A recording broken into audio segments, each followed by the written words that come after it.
আমরা কেউ বিচলিত হব না। বঙ্গবন্ধুর কন্যাকে সসম্মানে দেশে ফিরিয়ে না এনে আমরাও কেউ বাড়িতে নিশ্চিন্তে ঘুমাবো না। আমাদের সংগ্রাম চলছেই চলবে। ক্ষমতাচ্যুতরা কিন্তু আবার সংগঠিত হওয়ার চেষ্টা করছে, আমরা দেখছি বিভিন্ন জায়গায়। এবং আমি কোনো স্ট্রেঞ্জ লোক না, আমি কোনো পলিটিশিয়ান না। আমি যা বলবো তাই করব, করার চেষ্টা করব। এদেশে পলিটিক্স করতে হলে পলিটিক্যাল পার্টি অ্যাক্টের মধ্যে করতে হবে। চাঁদাবাজি করবেন যেই পার্টি হোক। আমি সেনা প্রধানকে বলেছি, রিকোয়েস্ট করেছি পা ভেঙে দিতে আপনাদের।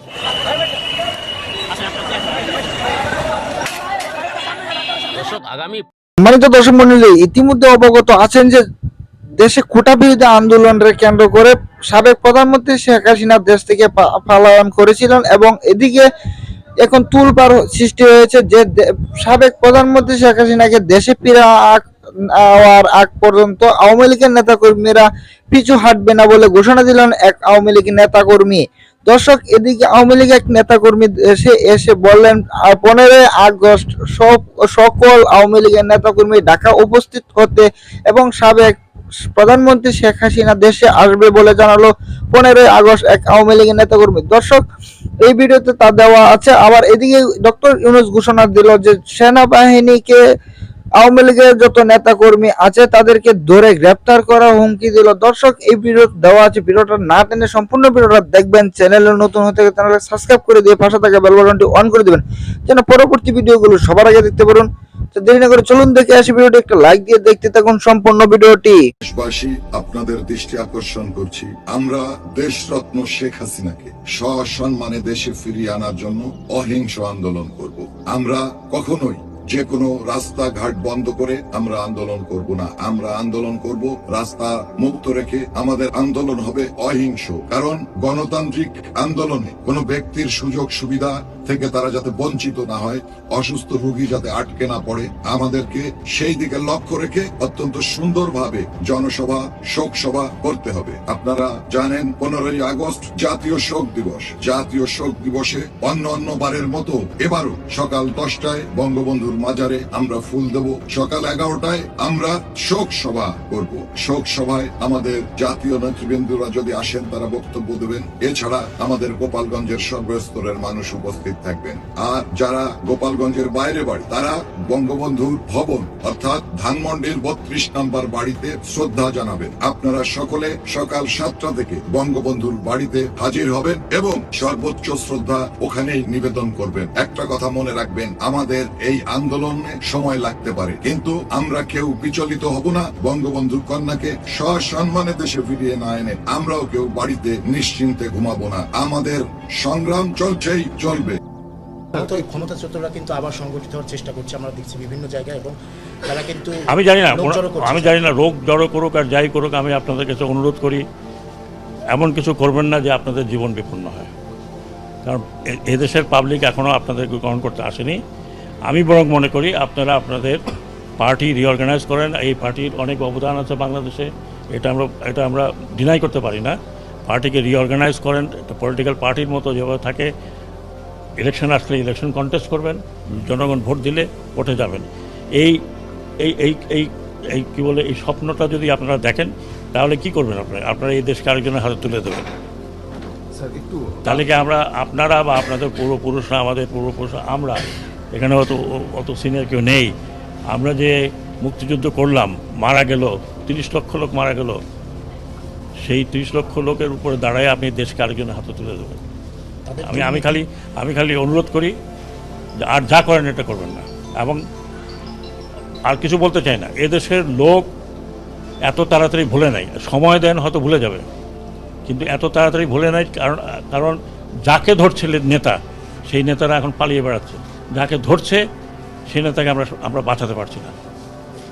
অনেক নেতাকে অনেকে বাঁচিয়েছে, আমরা জানি কে কোথায় আছে। কিন্তু ওটা না করে আপনারা বরং পার্টিকে, এটা অনেক বড় পার্টি এবং I have lot of respect for Awami League. এটা যেটা বললাম যে এটা এই দেশের প্রধান পার্টি একরকম। এক সময় আমাদের মতো বাঙালিদের ভরসার জায়গা ছিল এই পার্টি। বাংলাদেশের 52 আন্দোলন, 69 গণ আন্দোলন, স্বাধীনতা, এটা পার্সোনাল কোনো কারণে নষ্ট করবেন না। এটা জাতীয় সম্পদ। আপনারা আসুন, যারা রেগুলার করতে চান। এখানে মারামারি কোনো লাভ নেই। আরও কিছু লোকের মৃত্যু আমরা চাই না। অলরেডি 400 থেকে 500, তারও বেশি মারা গেছে উভয় পক্ষে। পুলিশের এই অবস্থা হয়েছে, আনসারের এই অবস্থা হয়েছে। আর আমরা যদি উস্কানি দিতাম তাহলে আপনারা টিকতে পারতেন না আর্মি ফায়ারে। আমরা আর্মিকে মানা করেছি যে ডোন্ট ওপেন ফায়ার। কারণ কাকে মারবেন আপনি? আপনার এই পুলিশকে দিয়ে কাকে মারিয়েছেন? এই পুলিশকে দিয়ে মারিয়েছেন আপনার সন্তানকে। আপনার সন্তান না হয় একজন পুলিশের যে সদস্য কি বললেন যে স্যার কটা গুলি লাগে একটা ছেলেকে, তার ছেলের লাশ। এটা করবেন না, অনুরোধ করছি। প্ররোচনায় আসেন না, ব্যক্তিগত স্বার্থে আপনারা এত বড় একটা দলকে নষ্ট করেন না। এটা আমাদের প্রাইড ছিল, বঙ্গবন্ধুর স্বপ্ন ছিল, নষ্ট করবেন না। এটা আপনার নষ্ট করার কোনো অধিকার নাই।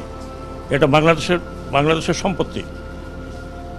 আর এই যদি স্বপ্ন কেউ মনে করে যে এইটা করে আবার একটা কাউন্টার রেভলিউশন করে আসবেন, কাউন্টার রেভলিউশন করতে হলে আপনাকে হাজার হাজার লোকের রক্ত বহাইতে হবে। যদি আপনারা সেই দায়িত্ব নিতে চান তাহলে নিন, আমার কিছু করার নেই ভাই।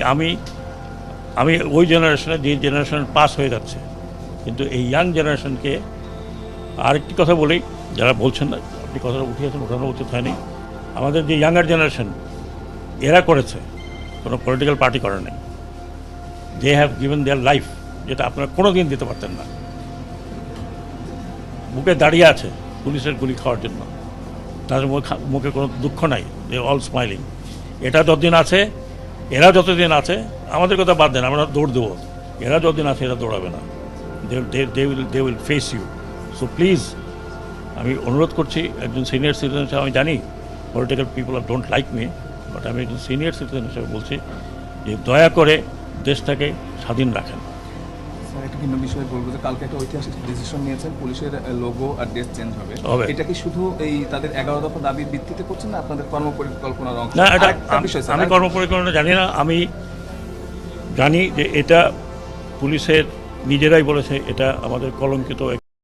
সম্মানিত দর্শক মন্ডলী, তিনি তো অবগত আছেন যে আওয়ামী লীগের নেতা কর্মীরা ডাক দিয়েছে 15ই আগস্ট সাবেক প্রধানমন্ত্রী শেখ হাসিনাকে দেশে আনবে এবং তারা ঢাকা সবাই একজোট হয়ে আন্দোলন সৃষ্টি করবে এবং আন্দোলন করবে, রাস্তায় হট্টগোল করবে যে গণতান্ত্রিক সরকার চাই না, আমরা নির্বাহী সরকার চাই, এরকম ভাবে স্লোগান দিবে বলে জানালো আওয়ামী লীগের নেতাকর্মীরা। এদিকে আওয়ামী লীগের নেতাকর্মীরা তারা তাদের কি প্ল্যান করতেছে তা এই ভিডিও দেখলেন কিছুটা, আর বাকি সব দেখবেন পরে বুঝতে। দর্শক, এদিকে আওয়ামী লীগের নেতাকর্মীরা তাদের প্রস্তুতি নেওয়ার পূর্বেই ডক্টর ইউনূস বললেন সাবেক প্রধানমন্ত্রী শেখ হাসিনাকে গ্রেপ্তার করার নির্দেশ দিলেন এবং মার্কিন যুক্তরাষ্ট্রের নিষেধাজ্ঞা পেল ওবায়দুল কাদের এবং স্বরাষ্ট্রমন্ত্রী আসাদুজ্জামান। দর্শক, এদিকে তারা নিষেধাজ্ঞা পাওয়ার পর থেকেই তারা